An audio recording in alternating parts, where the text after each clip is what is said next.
માર્કેટયાર્ડમાં રાયડાની મબલખ આવક શરૂ થતા ખેડૂતોમાં ખુશીનો માહોલ જોવા મળી રહ્યો છે। વિઘાદીઠ ઉત્પાદન મોડું અથવા તો ઓછું થયું હોવા છતાં રાયડાની ઉત્તમ ક્વોલિટી અને તેલની વધેલી ટકાવારીને કારણે ખેડૂતોને ગત વર્ષ કરતાં સારા ભાવ મળી રહ્યા છે। ગયા વર્ષે મણદીઠ ₹950 થી 1100 સુધીના ભાવ મળતા હતા, જ્યારે આ વર્ષે ₹1150 થી ₹1300 સુધીના આકર્ષક ભાવ મળી રહ્યા છે। હાલ યાર્ડમાં દૈનિક 2000 થી 2500 બોરી આવક થઈ રહી છે અને વેપારીઓ ખુલ્લા મનથી ખરીદી કરતા હોવાથી હાલ માલ જે છે તે હાથોહાથ વેચાઈ રહ્યો છે। આ સાલ રાયડાનું ઉત્પાદન નહીવત થોડું ઓછું હોય પણ ભાવ સારો। ગઈ સાલ ઓછા હતા, 1200 મહિના ભાવ 1100 આસપાસ। આ વખત રાયડામાં ઉતારો ઓછા, ભાવમાં બરોબર 1100-1200 ના ભાવ પડે। ઉતારો ઓછા એટલે ભાવ આવે એટલે ખુશ છીએ। આ સાલે ગઈ સાલ કરતો ખેડૂતોને વીઘા દીઠ ઉતારા તો ઓછા છે, ઘણા એવા ઓછા, પણ ગઈ સાલ જે 1100 ની રેન્જમાં રાયડા વેચાતા હતા 950 થી 1100 ની રેન્જમાં, એના કરતા આ સાલે ભાવ બધા 1150 થી 1300 સુધીના ભાવ પડે છે અને મિલોવાળાને પણ થોડી વધારે અનુકૂળ આવે છે એટલે ભાવ સારા છે। અને શું છે કે 2-3 હજાર બોરીની આવકો એવરેજ જળવાઈ રહી છે અને બધા માલ ઉકલી જાય છે। રાયડો ગઈ સાલ કરતો ઉતારામાં થોડો ડાઉન છે। જે વહેલા જે વાવેતર થયું ને એ પૂરતા આવકો છે, ઉતારો પણ સારો છે। 2500 ઉપરની આવકો છે અમારે 2500 થી। એ 12% જે આવતું હતું એવરેજ, અત્યારે 10% થયું છે, પણ 6-7% મોઇસ્ચર આવશે ને એટલે એનું પડતર ઓઇલમાં સરસ બેહાય। મહેસાણામાં રાયડો વેચવા આવતા ખેડૂતો ખુશખુશાલ જોવા મળી રહ્યા છે, કેમ કે મહેસાણા માર્કેટયાર્ડમાં હાલમાં 2000 થી 2500 વચ્ચે રાયડાની આવક નોંધાઈ છે। પરંતુ ખેડૂતોની ખુશીની વાત એ છે કે ગત વર્ષે જે રાયડાના 900 થી 1100 રૂપિયા ભાવ મળી રહ્યા હતા, એ જ રાયડાના ભાવ આ વર્ષે 1200 કરતા વધુ મળી રહ્યા છે। એટલે કે એક બાજુ ઉત્પાદન ઓછું મળી રહ્યું છે તો બીજી બાજુ જે ભાવ હોય છે તે સારા મળતા ખેડૂતો ખુશખુશાલ દેખાઈ રહ્યા છે। વાતાવરણમાં અચાનક પલટો આવતા ખેડૂતોની ચિંતા વધી છે। ખાસ કરીને નાલેજ ગામમાં કેસર અને લંગડો કેરીની આંબાવાડી કરતા ખેડૂતોને માવઠા અને ભેજવાળા હવામાનને કારણે ભારે નુકસાન વેઠવાનો વારો આવ્યો છે। આંબા પર આવેલ મોર ખરી જતા આવનારી સિઝનના ઉત્પાદન પર સીધી અસર પડશે તેવી ભીતિ વ્યક્ત થઈ રહી છે। સાથે સાથે મકાઈ અને તુવેર જેવા ઉભા પાક પર પણ પ્રતિકૂળ અસર થવાની આશંકા છે। વારંવાર બદલાતા હવામાનને કારણે ખેડૂતો આર્થિક સંકટમાં સપડાયા છે, તેથી ખેડૂતો સરકાર પાસે સહાયની આશા રાખી રહ્યા છે।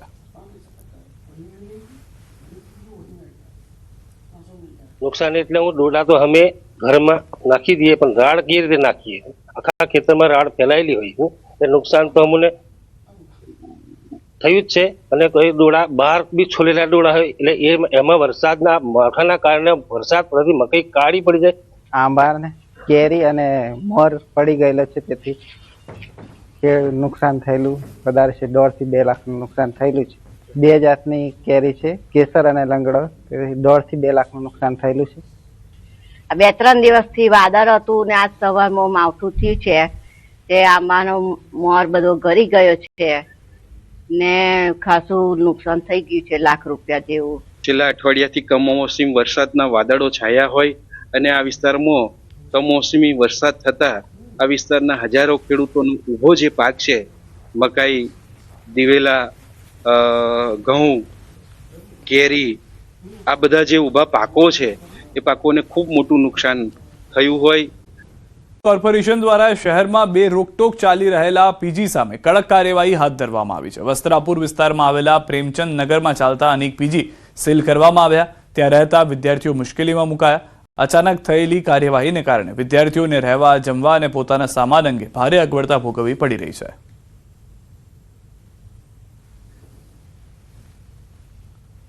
અમદાવાદ શહેરમાં ચાલી રહેલા પીજીને લઈને અમદાવાદ મ્યુનિસિપલ કોર્પોરેશન દ્વારા લાલાંક કરવામાં આવી છે અને અનેક એવા પીજી છે જેને હાલ સીલ કરી દેવામાં આવ્યા છે, જેને લઈને જે પીજીમાં રહેતા વિદ્યાર્થીઓ હતા, યુવક યુવતીઓ હતા, તેઓના હાલ બેહાલ થયા છે। જે દ્રશ્ય જોઈ રહ્યા છો, અમદાવાદના પોશ વિસ્તાર ગણાતા એવા જે પ્રેમચંદ નગર, વસ્ત્રાપુરમાં આવેલ જે આ પ્રેમચંદ નગર છે કે જ્યાં અનેક એવા મકાનો હતા જ્યાં પીજી ચાલી રહ્યા હતા અને આ મોટાભાગના જે મકાનો છે તે હાલ અમદાવાદ મ્યુનિસિપલ કોર્પોરેશન દ્વારા સીલ કરી દેવામાં આવ્યા છે, જેને લઈને જે વિદ્યાર્થીઓ હતા તેઓ હાલ રજડી પડ્યા છે। નોકરીએ જઈ નહીં શકતા, બધો સામાન અત્યારે ફસાયેલો છે અંદર, તો એના માટે થઈને બહુ મુશ્કેલીઓ છે। આપણે સામાન લેવા માટેની પણ તક નથી આપવા દીધી? ના, અત્યારે તો ફિલહાલ કોઈ ચાન્સ નથી કે ના તો કોઈ ઓપ્શન્સ દેખાઈ રહ્યો છે. તો હાલ ખાવા પીવાની વ્યવસ્થા, રહેવાની વ્યવસ્થા કયા પ્રકારની આપ કરી રહ્યા છો? જમવા માટે જે કિચનની સુવિધા છે ત્યાં આગળ સેલ નથી કરાયેલું, તો ફિલહાલ એ તો અવેલેબલ છે. અને સુવા માટે અત્યારે કોઈ પરમાનન્ટ ઓપ્શન અવેલેબલ નથી. તો ખાસ કરીને જે વિદ્યાર્થીઓ હતા તેઓની માંગ છે કે જે પીજી છે તે હાલ પૂરતા જે સીલ કરવામાં આવ્યા છે થોડી રાહત આપીને તે સીલ ખોલી દેવામાં આવે, જેથી કરીને પોતાનો સરસામાન લઈ શકે અને થોડો સમય આપવામાં આવે તો તેઓ બીજી કોઈ અન્ય વ્યવસ્થા કરી શકે. કેમેરા પર્સન પ્રકાશ દેસાઈ સાથે ઋત્વિજ સોની, ન્યૂઝ 18 ગુજરાતી, અમદાવાદ.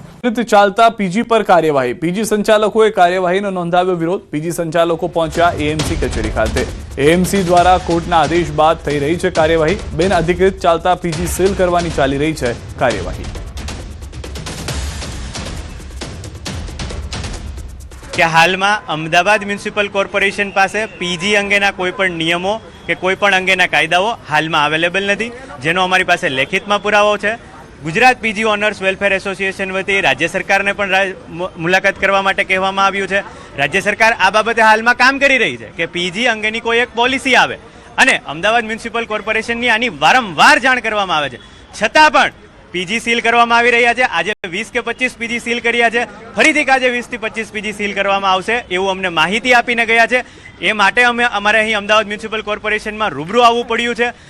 ના 2 જિલ્લામાં માવઠું થઈ શકે છે. હવામાન વિભાગની સાંજે 7 વાગ્યા સુધીની આગાહી છે.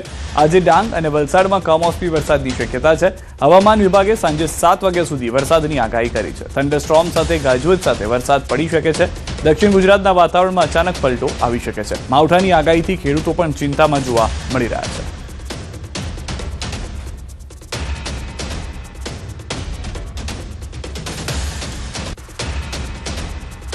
બીજી તરફ ગુજરાતના કેટલાક વિસ્તારોમાં માવઠાની આગાહી. દાહોદ, મહીસાગરમાં વરસાદની આગાહી. પંચમહાલ, છોટાઉદેપુરમાં પણ વરસાદની આગાહી.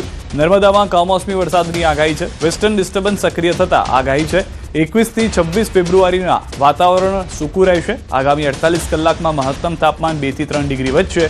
48 કલાક બાદ ફરી તાપમાન 2 થી 3 ડિગ્રી ઘટી જશે.